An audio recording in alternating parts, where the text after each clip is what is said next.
Well, we've done a lot of vids recently on archaeoastronomy, and this is not going to be any different. This is something come up with by a French team here. It's about Catal Hoyuk, which is currently the oldest known city in the world.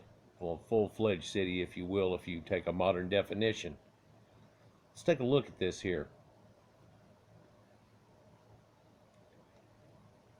Now, they used to have an odd house arrangement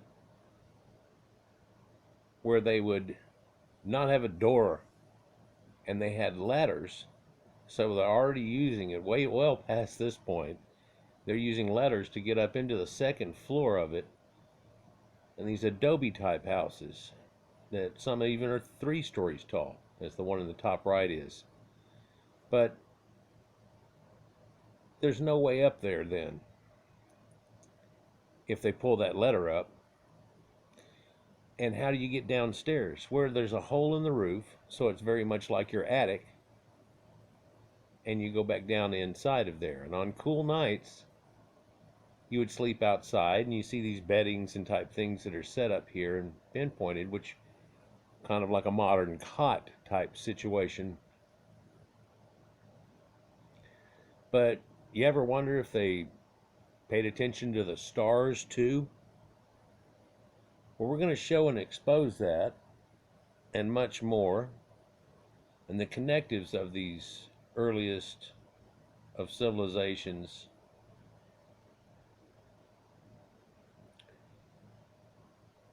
Near Konya in Turkey is where this is, and these people are known to have been the oldest civilization hooked up with grains and food. In a way that's actual, super agriculture. Now, we've said recently they had shown 23,000 years ago people making bread and doing so on.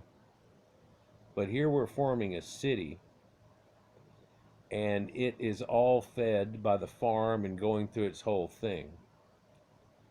And where we've talked about that later is not as old as this site. Just like we talked about different religion types talking about death. So what you can see here in this first picture here, and a symbology they had, is one of death with a vulture symbology. Right here, they don't have their heads on. Quite often right next to this picture here, and probably is right next to this picture here, there's a dais where it's built up like a 2-story house or higher, and they have people on that putting a body to rest. At this same time, they had ancestor veneration, and they would keep the skull and do extra rituals that go along with that. And so that's the connective here. But if they didn't have their head on, or if they had their head on right now, you'd be confused as to what it was about. Showing that their heads are off, well, they must be dead. Duh. The head will come into play a lot in this right here. Also will red ochre symbology of people even back at this time, and we've talked about in red ochre burials and the earliest cave art going back and spit hands and everything that goes with it. Red ochre symbology, but burials, a lot of times buried on the left, facing to the east, covered in red ochre and so on. Women are kept pale. Also at this time, there's that healthy woman that we talk about in a Venus type figurine, which can be found all the way from east to west Europe and all through the motherlands, if you will,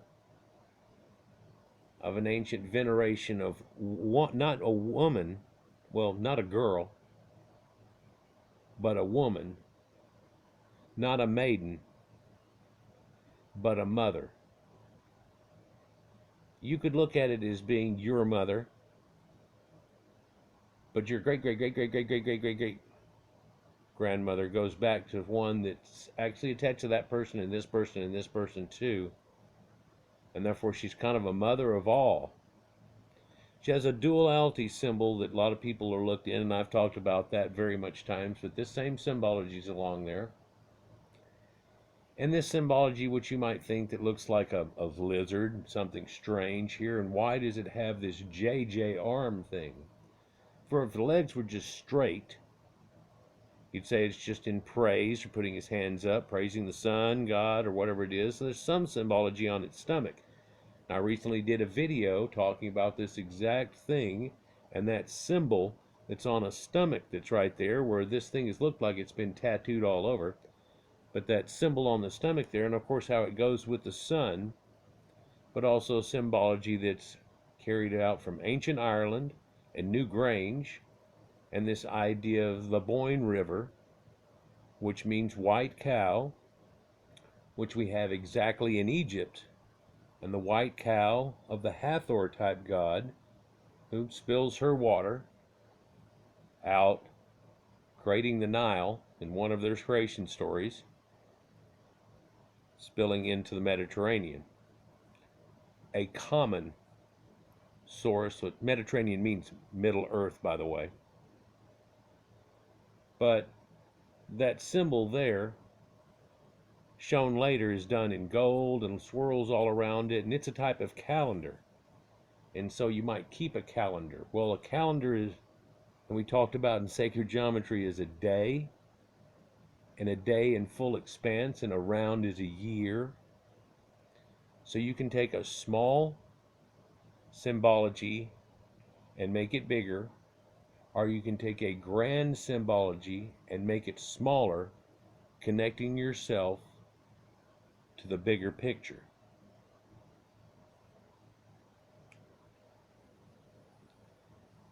So here we're looking at one of these hats. They had no open doors. There's a way through the roof, and so you can see how you can come down right there, buy a letter. Had a hearth, beds in it and such. It's a modern house-ish. Windows for aeration. How they decorate the walls and stuff. Well, there's a lot of bull symbology and things that we found in all of that, but they have drawings too. In a couple of my old videos, we looked at a few of them and talked about symbology, and then I talked about this onion that I never unwrap, and you're like, oh, what the hell are you talking about? Well, we're talking about it now. Let's continue. Because that hearth still burns. They used to bury their dead under the house itself. Yep, that was carried through this type of culture quite a few different places before an actual land of the dead or necropolis was formed, like in Egypt has, like we found in a lot of places, like later through the medieval times, and they always have it outside the city walls and and Roman things, like we have today with a set-aside plot of land, which looks fantastic in most situations. You're like, this should be a park or something. It is for the dead. This funeral ritual was widespread throughout the Near East, Middle East,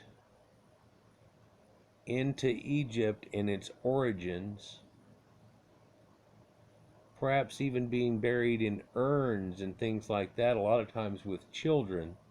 You know what that's all about? Well, that urn is a womb, symbolically, just like the grave was, that they're buried in that symbolic way, so they can take their journey into the stars of rebirth, into the heavens, like this. These symbols at Catal Hoyuk seem to be astronomical situations. In fact, things like that, a simple art, which kind of in your mind blurry, what's that got to do it? And why are these certain people half black and half white? Why there's a white person over here all painted up, and then the rest of them are darn dark? Are they symbols of the night the waxing and waning and the day and a procession. Looks kind of like a party. There's some interesting similarities between these symbols and those found in Egypt thousands of years later. So we're making a connection there, but you'll understand a lot of these connections. For you see that red ochre man over there on the left, he's got stars all on his head and a little off of it. You'd almost think he's thinking, or if we were doing a cartoon, somebody bopped him on the head and he's got woo going around on it. What's that got to do with it? Well, a lot of people have tried to say certain things that is. But another thing you might notice is that in that picture, which is barely in frame, he's got a belt on. And I'll be damned if it ain't a huge belt. And it's all spotted. And it's leopard skin. And it signifies the night. And he's starry-headed. What's that got to do with it? What's this got to do with Egypt? Because that's Sheshat. She's the goddess who's the wife of Thoth, the Egyptian. Yeah, the famous one that brought all the knowledge and the things that go with it. She's his wife. She has a symbol we'll look at here in a minute.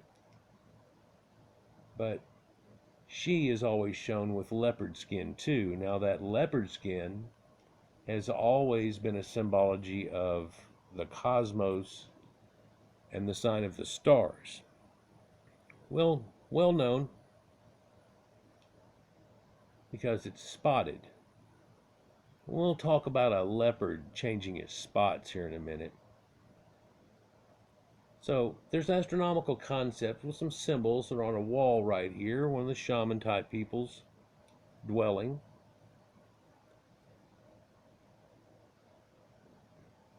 In many episodes we've seen things that look a little like this. Well, let's decode those mysterious sky symbols of day and night.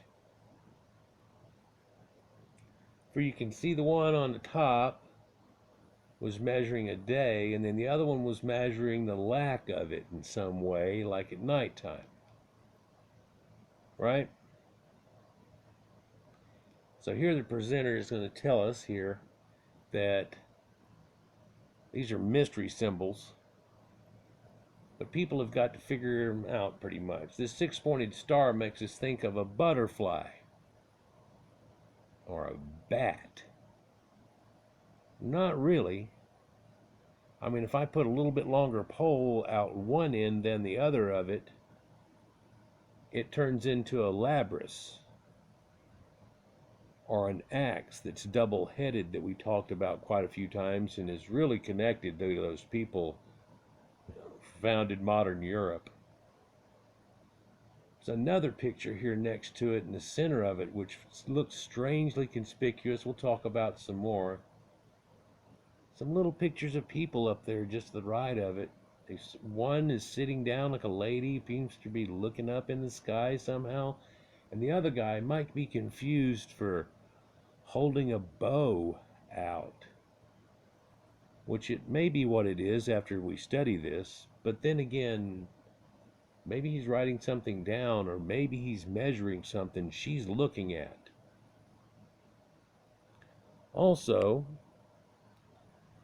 right here in the video, or in the picture, you see a sign that looks conspicuous.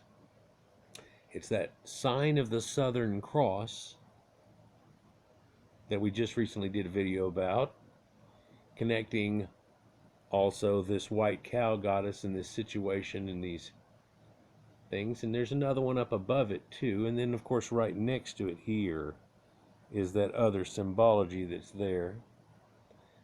There's zigzag patterns right next to that, and then something that we would think of today is radiation symbol or something going on, isn't it? Well, we also have this cross with 4 landmarks in the diagonal that I just talked about there. That's a little bit different. but all together it means something extra. And the one in the middle is kind of a unifying situation. So here's the presenter, and he says, by the way, archaeologists are so interested. Why in this ancient city here? Well, of course, it's the oldest city in the world, but she's also full of mysterious astronomical symbols. And you want to know what these people had going on and so on. In fact, there was an astronomical symbol there which looked like two leopards going head to head. But then there's a symbology of that leopard skin showing up as a bow tie around all their bodies, like we were looking at in the other video, or the other picture. But this is in Egypt. Very early paintings in Egypt. And he's got, like Randy Rhoads of Ozzy Osbourne, a polka dot bow tie around his belly.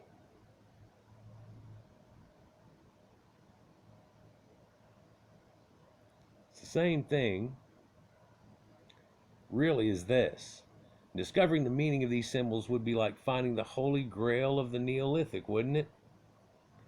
Well, we're going to show you some connections and a few assumptions of what goes with each one of these. In fact, we look at this here, and it seems to be a star, but in the center there's a hole missing. There's something strange about that, almost like there's a hole where you put something in, like a spike or a totem pole or a post or a monolith or an obelisk, to be able to make it work. For it looks like this is the black hole sun. And all these people on this side art here are doing a night ceremony, and a lot of them are looking skyward, and they have that starry mind thing going on. Now, the person it focused on here has that bow tie, but he's half black and half white. Kind of like that odd early Star Trek version where the guy came in and he was half black, half white. And it was supposed to be some racial thing, and everything they tried to play, because he was hating this other guy and he was a ruiner, and and whenever they met the other guy, it was literally a clone of him, but what side was left was black and was right. What was white was black and black was white, and he couldn't handle it. Yeah, it's kind of, there was always an Aesop's fable, and quite a few of those. It was really meant to be somewhat of a space western, and just like Gunsmoke, they had morals like that went into it too. We don't have so many shows like that anymore, do we? So this one's black and white. They've got a little V bow tie, little necks that go around here onto it. She's got a double thing going on, and then a flap out the bottom, and that reminds me of the Bugaloos. Yeah, anybody here even remember them and the whole thing? Well, it was these bug people, like bees and so on, and it almost looks like a bee dress, or you're familiar with women having a dress, maybe a prom dress or something like that, where they have a huge bow and a trailer out the back of it, and that almost looks like she's got a huge bow and a trailer out the back of it. Just behind her is a solid white woman, but with a black sash across her. It's just kind of a weird thing. Well, there's this seasonal situation playing out, and everybody's doing a night dance. So this symbol we'll talk about is possibly being two different ways. And again, this is being done here, there, so east, west, and north is spelled a little differently. But in a solar observatory, the 6 branches would correspond to 3 sunrises and 3 sunsets, marking out the 4 season. 3 and 4 is 12. It's where we get all that from and stuff. It's a common, easy thing to figure out. They had it figured out long ago. In fact, they have multiple symbologies for it already. If we watch this, and therefore, this comes from way back. In fact, he makes an idea, but just kind of vague off in the mist, that this comes from way the hell before this, doesn't it? For a lot of times whenever I do these videos and I talk to you about it and I show something and you go, ah, and some people I'm sure right then think, oh, well, that's got to be the earliest boat. And it's like, no, no, does that look like they just start? No, no, no, no, no, no. No, that doesn't look like somebody's trying to float on a raft and make the first. No, that's in any way what's going on. They've got it all going down. Yeah. So when we look at this, all we have to do is put that spike in that hole that's right there. And if we point it towards north, south, east, and west, which is north is Nord, south is Sud, like Sudan, the south of Egypt, it's there. East is Est, and west is Ost. Still, watch the sun traverse across here, and the sun rises at both equinox in spring and fall leading into winter. And so we have winter at this time. What are the meaning of the two dark patches of it? What makes up the axe, if you will, of the labyrinth? Well, our present seems to indicate two angular sections where we'll never see the sunrise or sunset on the horizon, where it just doesn't happen. And they realize that this declination that they've got fits to how far north we are on the globe, because that changes at certain places. Or as you get closer to the equator, shadows are not as long. All these different plays come into effect. Let's continue. So in the Levant, or Koshant, it does something like this, and they showed it too. Now there's a second theory. The dark part is the horizon field traveled by the sun, swept between these two solstices. It's not denoting them, it's denoting everything but that. It would probably depend on when you were trying to say sun up, sun down, right? But if in this case there would be a north-south line but not east-west line, or it's not needed, but they have one built into the axe, but not pointing to it. It's the middle of the figure off of it. And you, well, hold on, everybody had an east-west thing real good and always to north. Well, it's got this thing going on in north, but the vents that are there are the traverses of the sun. The gnomon is an astronomical term that simply means the central column of the observatory that projects the solar shade. Shadow. The thing in the middle, the obelisk, if you will, creates a shadow as it goes by, and so we're going to take that and shadow it all in. Well, yeah, but if it's in the summer, it makes a little short shadow, and then in the winter, it makes, well, this covers it all. Let's observe as we get to it. So the first theory, though, is more interesting because it matches with the many symbols, like that guy or this guy that's here there. But if we're wrong, this symbol may simply represent a flower or a butterfly. I don't know if anybody listening thinks that looks like on the left like a flower or a butterfly, or the one on the right is supposed to mean some kind of nuclear symbol or something like that, especially in the age we're looking at it. It's kind of covered up right now, but let's just go with this one real quick. What we see is a triple pole by 3, and there's 4 of them. That makes 12. Here we see a trident pointing this way, and a trident pointing the other way, a trident pointing this way, and a trident pointing that way. Another way to look at this is a person standing there creating a long shadow from here, the sun at his back, and it puts that big shadow. You've done this when you were a kid, and oh, and look how big I am, and put your hands up. Or praise the sun. And they're doing it here. There's one right here too. There's one right here. So 3 prongs up.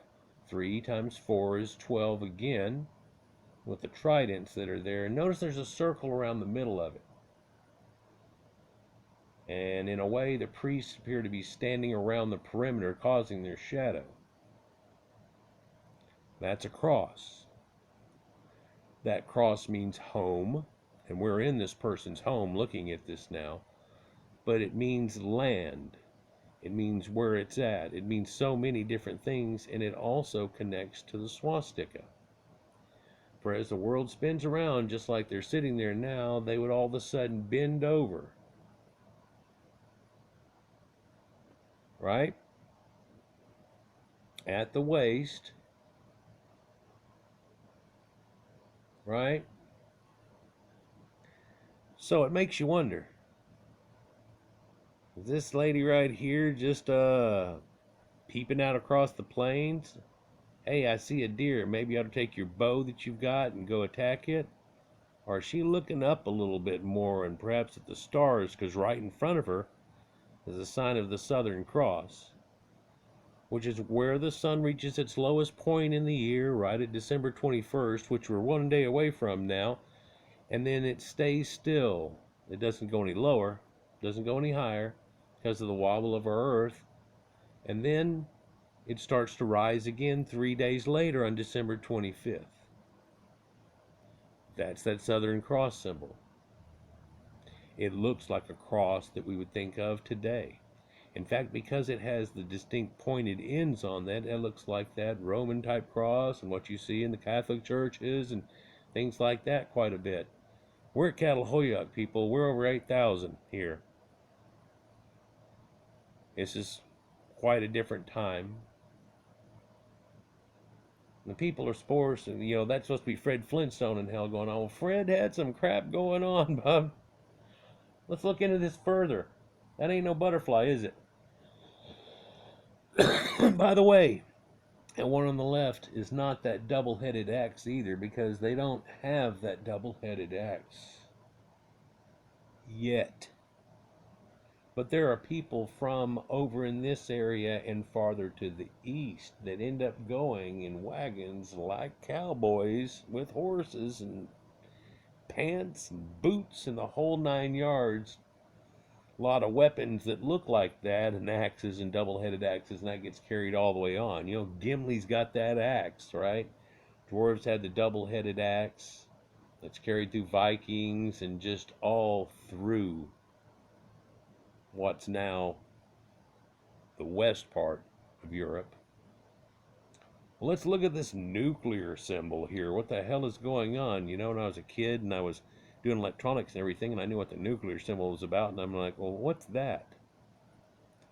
Also, there was a time when there was a band called Blue Oyster Cult. You ever heard of it? Yeah, weird connections. My friend of mine had some strings on his expensive tennis racket that his dad had gotten. They were blue oyster strings. I don't know if they're made cultured out of oysters or some way or whatever. They were something that was fancy of stuff. And then, of course, I was, hey, if we all had tennis rackets like that, we could be Blue Oyster Cult, whatever. Blue Oyster Cult has this symbol right here, but instead of carrying down the bottom as a cross, it's an upside down question mark. And then, therefore, the question mark with a period, and there's the period that's there, and these symbols around it. There are other symbols that are declimating in between, though. Kind of like the in-betweens that are over here, but this does it in somewhat of a different way.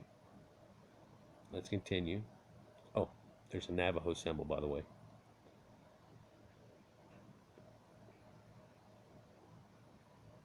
So, because it looks like what we would call the sun gates. The sun gates are those little triangles. Wow, caught him at a terrible moment. The sun gates are those little triangles, but notice how they have that slit cut between them. Let's see how that works. Porto Soleil.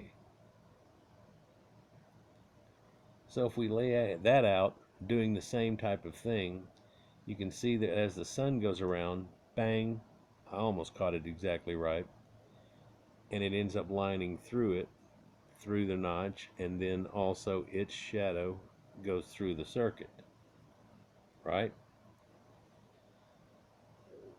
Bang. That's alignments like at Stonehenge and other places that we've looked at quite a few thousand times now. And so you can see this cascading around. But if you notice, whenever it makes these connections, that's during long points. But if we watch the stick during the entire day, it'd be a little different. It's all over the place. Let's look at Fajada Butte. This is in New Mexico. You can kind of tell from the look of it there. But there's this butte, and there's this one place in the little notch. Now in that one place in the little notch, hopefully it comes out here, that they've got this swirled pattern like you see in the Celts and so on, very much associated with sun worship and everything. And then here we see this slit of the mother sun coming across and pinpointing and bullseyeing this, and it only happens through that little slit of the rocks on that one day. And some people that were noticing that here and its effect ended up making the swirls and the circles that went along with it. How long did they have to watch that happen to let that happen and notice it?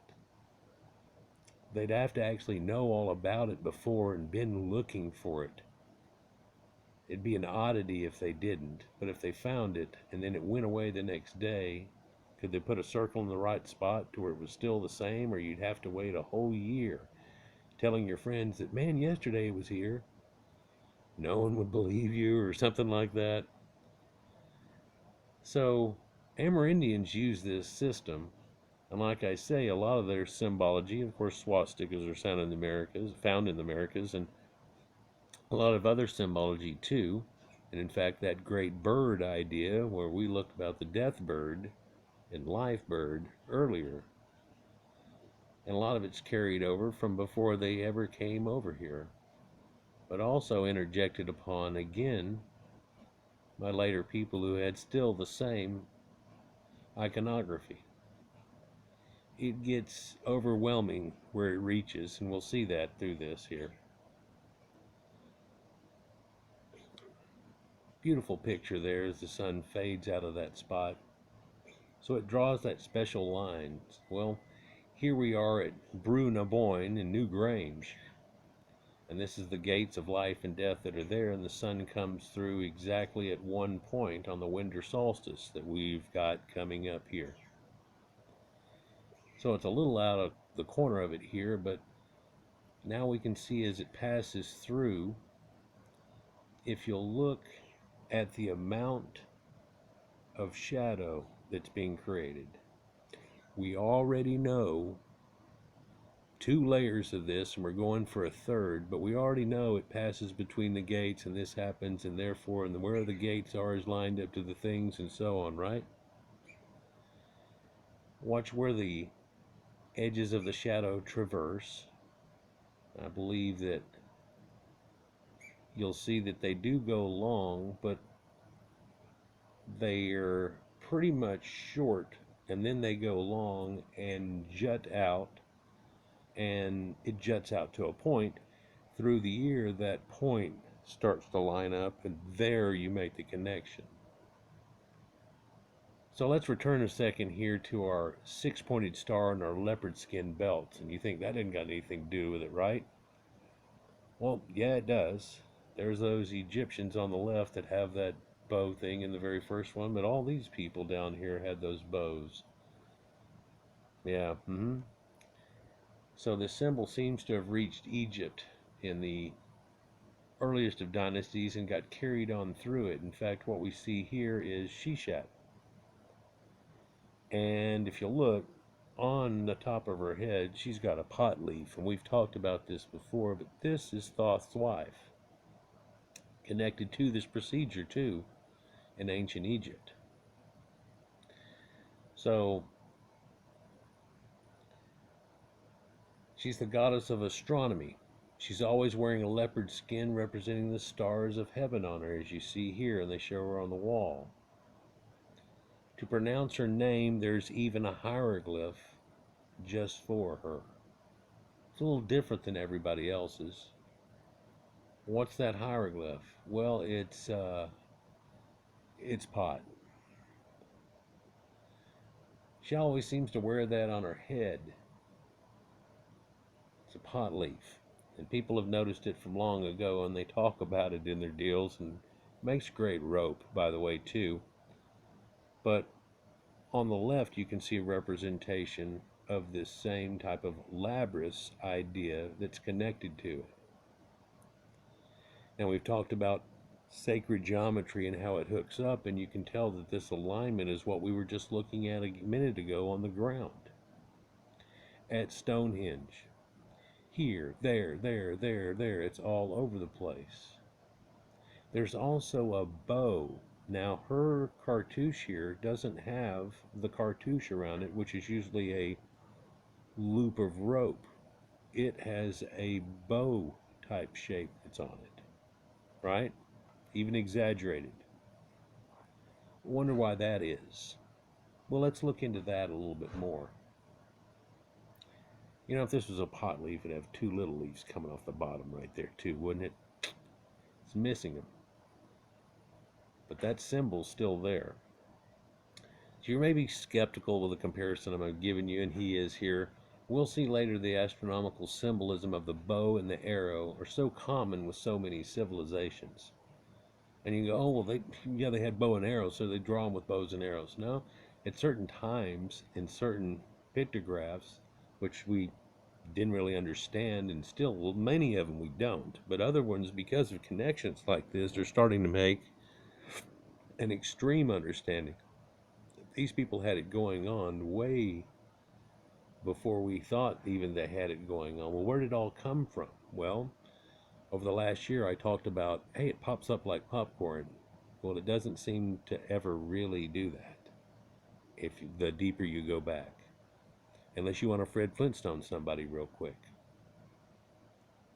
Yeah. And so it goes back much further. There's that bow. But you can also see this in India. And we'll get into that in a minute. North American Amerindians. Straight aimed. So how could you get a bow out of this? Well, if you look where the shadow forms from the stick as it floats around here, with that one stuck in as a bullseye, and we were to plot out where it lays out, right? It cuts across in an arc. Through the middle part of the day, it's shorter, but it gets longer in the morning and the evening, and doesn't that make a bow shape?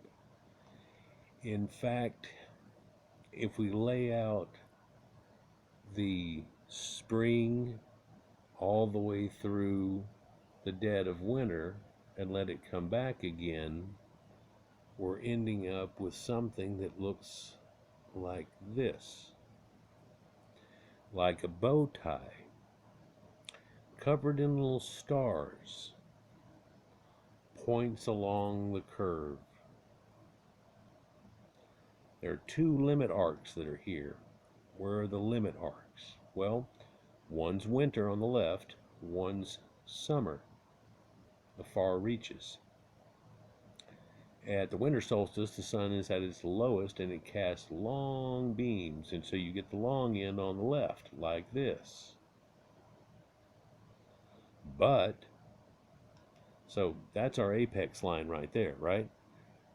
From here, we can go, here's our blade, and cut back our blade in here. There's one blade, there's one blade. But no. You're missing it. That's a symbol of the whole thing in equinoxes. This is the blade. This is the blade. Yeah. So can a leopard change his spots?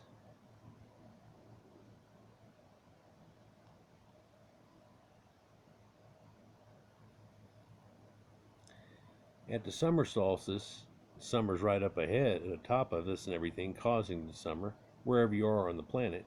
It'll draw out a shorter line, and because of that, it draws out this polka dot bow tie. And it cuts across the sky, north, south, east, west. It's the arc of the solstice. Arc. That gets used in different ways in another book, doesn't it? Well, maybe it ain't different. So we can see this arrow here penetrating, and we look at the shadows and how they cast here over this form. And now we're seeing this half-moon crescent that can be caused by it. You can see it on both bows. That sickle form. That form that you can see sometimes up on the top of a stick that's supposed to look like it's an eclipse. Do they have this thing with the horns and stuff? Yeah, it's got to do with horns too. Still got to do with arrows. And by pulling together a whole lot of other stuff, it has to do with Orion the hunter, who holds the bow and carries through the sky of the year and shoots his bow. So there's a little different time limits that it goes through here as it wavers around. And of course, an arrow is stabilized by its movement, just like our planet spinning like a top is by our movement. So you see the ram horns and how they symbolized it in ancient times in this crashing of horns.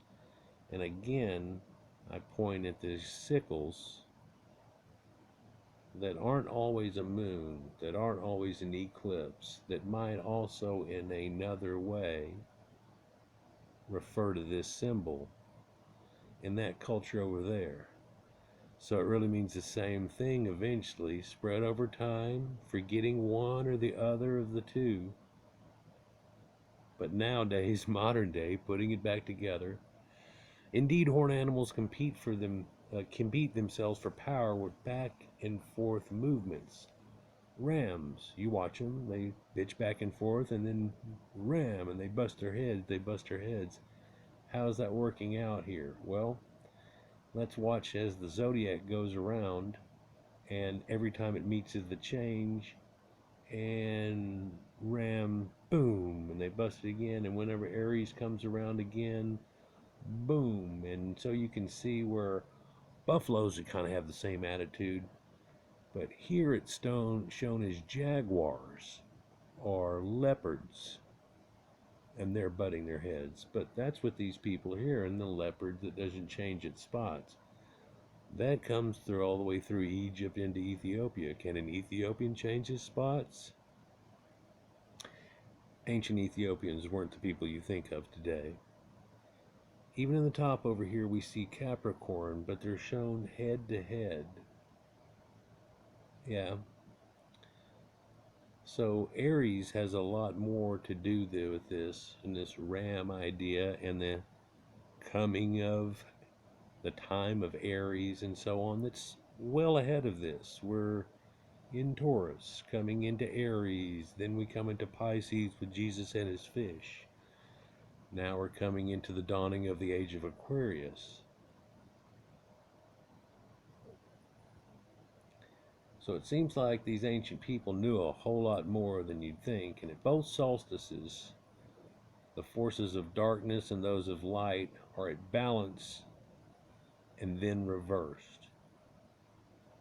So coming out of winter here, we're going to come up to spring, and when we reach that spring special Easter moment that's all about Jesus again, it's really all about the fact that light overtakes darkness, as Jesus did, and carries us through the winter, through the summer and its height, and then reaches the fall or the autumn, and then we reach a point where again darkness takes over light, or the amount of light per day, and we go through the death of winter. The cycle, the yin and yang.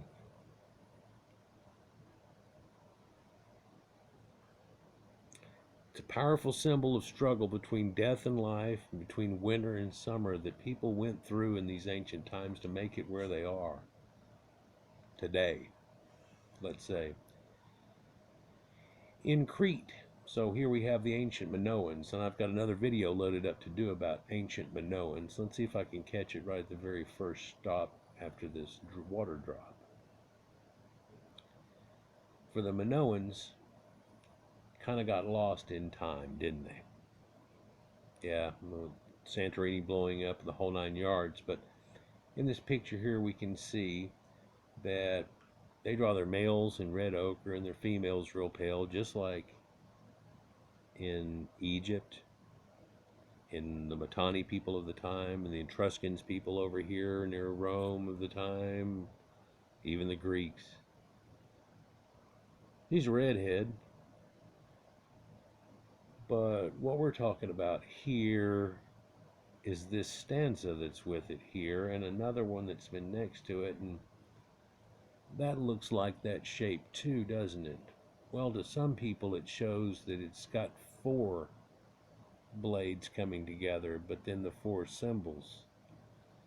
What do you think that is? You think it's na Batman? Do you think that's 4 ways axes showing both symbologies at one time? Perhaps? Yes? Sometimes little things that are in pictures people don't even pay attention to. It can be gestures where you can go, well, now hold on, if she's doing this and that, then that might, oh, it's Easter. But there's that axe again. Now again, they didn't have that axe shape that you're seeing right here that we can find in Catal Hoyuk itself. But just after, like on this cup right there, it shows that it's attached to the bull horns, and much like Thor's hammer, setting up that way. Not stuck in the ground the other way. But it can go both ways, can't it? It has a yin, it has a yang. Oh, we nailed it in the bullseye, didn't we? So we can even see the axe between the horns of a bull. So a lot of things that go unseen or unthought of by people eventually can show up, and what's so strange is it shows archaeoastronomy is at play, and that these ancient Chaldeans that knew all this and all that they talk about really had to do with these ancient people that had heralded civilization. Again, we look at the man with a starry mind, and it says the head or face of the person is seen as his sun, but his mind is seen as the cosmos. When you're asleep, there's a whole land of Nod that you go to sleep in the land of Nod, right? Yeah. And in the morning, your mom tells you, wake up, sunshine. Wake up, sleepyhead. Or if you're not paying attention and staring off, they'll say you're either your head are in the clouds or your head is in the stars. There's that bow tie again. Leopard skin. Cosmos. His inner thoughts are compared to the night sky that hides the sun. Just as the moon, the thought of a man sometimes is hidden and sometimes revealed. At birth, we see a newborn's head get out of the earth or out of